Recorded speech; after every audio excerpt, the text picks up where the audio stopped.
के क्या तैयारियां हैं एनसीआर की, किस तरीके से स्पेशल ट्रेनें चलाई जा रही हैं, प्रमुख स्नान प्रभुओं पर किस तरीके की व्यवस्था है? देखिए, जो इस बार माघ मेला है वो एक प्रीकर्सर टू महाकुंभ 2025 है।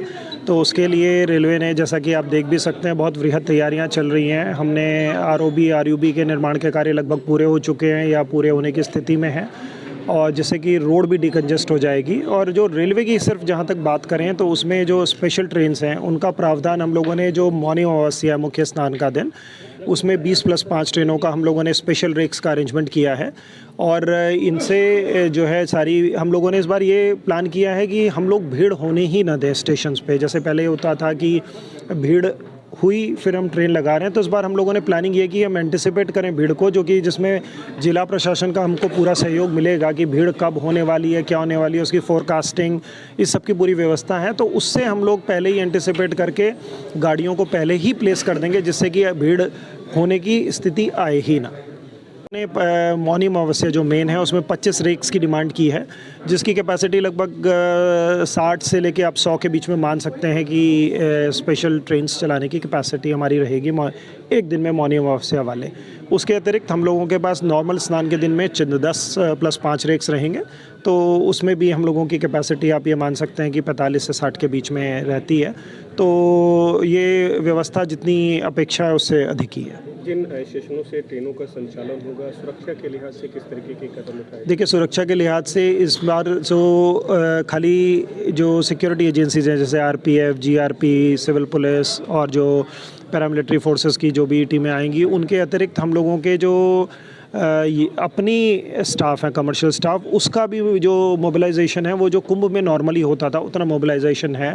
तो हर जगह हमारे जो कर्मचारी और अधिकारी तैनात रहेंगे, जिससे यात्रियों को कोई असुविधा ना हो और सेफ्टी और सिक्योरिटी का पूरा ध्यान रखा जाए।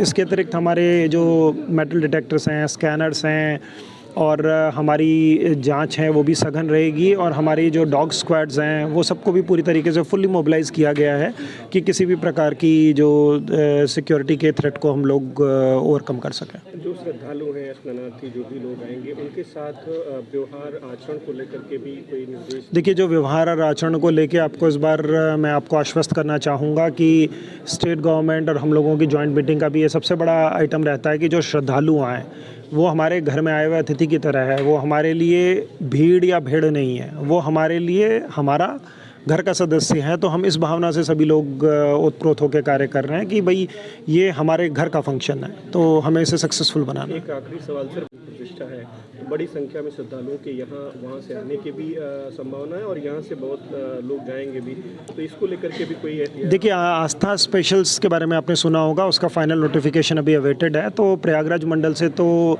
काफ़ी आस्था स्पेशल चलेंगी। जो फाइनल फिगर्स मैं अभी नहीं आपको दे पाऊँगा, जब फाइनल नोटिफिकेशन आ जाएंगे तभी हम आपसे उसे साझा करेंगे।